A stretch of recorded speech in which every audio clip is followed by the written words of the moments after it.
folks, today we are taking a look at my top 10 favorite equipment cards. This is one of the 6 types of cards that come in Mage Wars. We're talking about cards that are all the way up to March 2015 for the game. That includes all the sets, all the promo cards. Now, equipment cards are the cards that let your mage get into battle for himself. Many of the battles of this game, and what makes Mage Wars interesting is you can have your mage sit in a corner and send out creatures, or sit there and shoot spells out. But your mage is also going to want to gear up sometimes and go into combat themselves or defend themselves from another mage who's going to come after them. Equipment spells can be destroyed. There's a dissolve spell, an explode spell. The Force Master can steal equipment, but at the same time, they're pretty useful. They can pump you up. They're often played at the beginning of the game to give your mage different advantages. Here are my 10 favorite current equipment spells that Mage War has to offer. Let's take a look.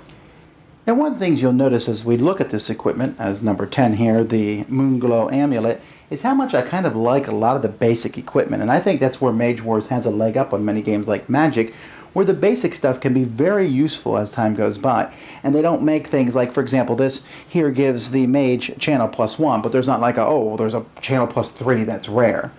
No, but this is just a basic thing. It just lets you channel one more. It doesn't seem like that big of a deal, but it's something I really enjoy because getting that extra mana, especially if you can do it, on the very first turn of the game. So let's say a game is 10 turns. That's 10 extra mana that you've done.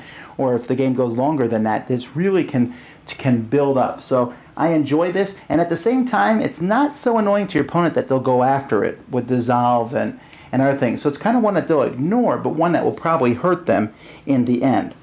A different amulet for my number 9 is the Sunfire Amulet. Here, this just gives you 1 life every turn. Now, this was a debate between this and the equipment that lets you regenerate 2, but this is during the upkeep phase, and so this sometimes just lets you hang in there, and again, your opponent looks at it and says, not that big of a deal, but you're slowly building your life up. Also, that's some really cool artwork, but again, this has the same thing as the other amulet. There are things that your opponent will ignore, and that's why I like having them, because when you put it out, you feel pretty confident it will be there the whole game. Vorpal Blade. Now, this is a weapon here. It's just a 4 attack, but it has piercing +2. And it's not that expensive to add to your deck. Many of the players will easily be able to throw this into a deck. Anybody can use this, so it's just a weapon I like. I like piercing. Being able to take out armor can be pretty handy, so that's why I have the Vorpal Blade. Now, there are many different pieces of equipment that help elements. I picked this one, the Fire Shaper Ring, because at this point in time, fire spells are probably my favorite in the game. The lightning is a close second to that, but I just like here how melee +1 and range +1 for all attacks that you make that do flame damage. But not only is that, but there's weapons that do flame damage, and so you can put this into a deck where someone is fire. And I have one of my mages is all about fire, and this is like the key, the Fire Shaper Ring. Now, the defense against the Fire Shaper Ring, of course, is the Elemental Cloak. And I like this one again because your opponent sees it, it's not that big of a deal unless they're using a lot of elemental stuff, which is something that happens more often now in Mage Wars games. This one is -2 to Flame, Frost, and Lightning. Now, Frost isn't in the game that much. I'm assuming we'll see more of that in the future. But then it also gives you an armor +1 on top of that. So against the annoying Flame and Lightning attacks, great defense. Gloves of Skill, I just like anything that lets you do a reroll. This gives you a reroll for ranged attacks. That's just wonderful. There's like nothing special about this, but whenever you make a ranged attack, you can reroll all the attack dice. And so having that ability out there to be able to use, if you have someone who has a bow or something, your opponent will at first not think it's that big of a deal. Once you reroll and things go great, they're going to come after this. Boots, reflex boots. Again, another basic thing, but these just give you that defense. But a 7+ defense is a pretty good thing. Now, you can only use it 1 time per round, but you can use it against ranged and melee, as opposed to the bracers, which are better, but can only be used against melee. And since there's a lot more ranged attacks in the game at this point, the reflex boots, I find, are useful, and you'll find them on many of my mages. Now, I didn't put a lot of specific stuff in this deck, but there are some that I do enjoy. Here we have Eisenach's Forge Hammer. There's a lot of cool hammers in the game. This one is great because there's a chance that it will daze or stun your opponent. Stunning your opponent's a pain in the neck. But this one also subtracts 1 from equipment spells when you cast those. And so if you have some guy who has a lot of equipment, and many of the War Masters do, this is like, I don't know, I just like the theme of it. I'm attacking with it, but I'm also building a wall. Then my second favorite here, the Elemental Wand.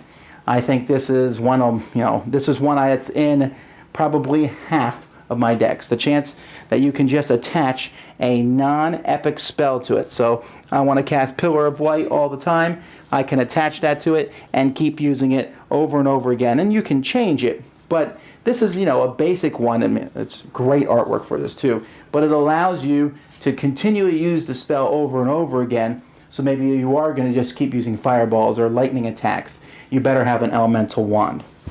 My favorite weapon, though, is one that the Force Master can use. Well, anybody can use it, but this is definitely a Force Master weapon. It's autonomous, which means it can attack on its own. So you can do something else, and then the sword will attack. Or it can defend you once. Not against range attacks, just against melee. And an 8+, which isn't as good. But still, the fact that it's versatile in that matter, you essentially have a thing that's with you, but it's not a creature, so it can't be attacked. And so you're sitting here with this extra possible defense or an extra attack.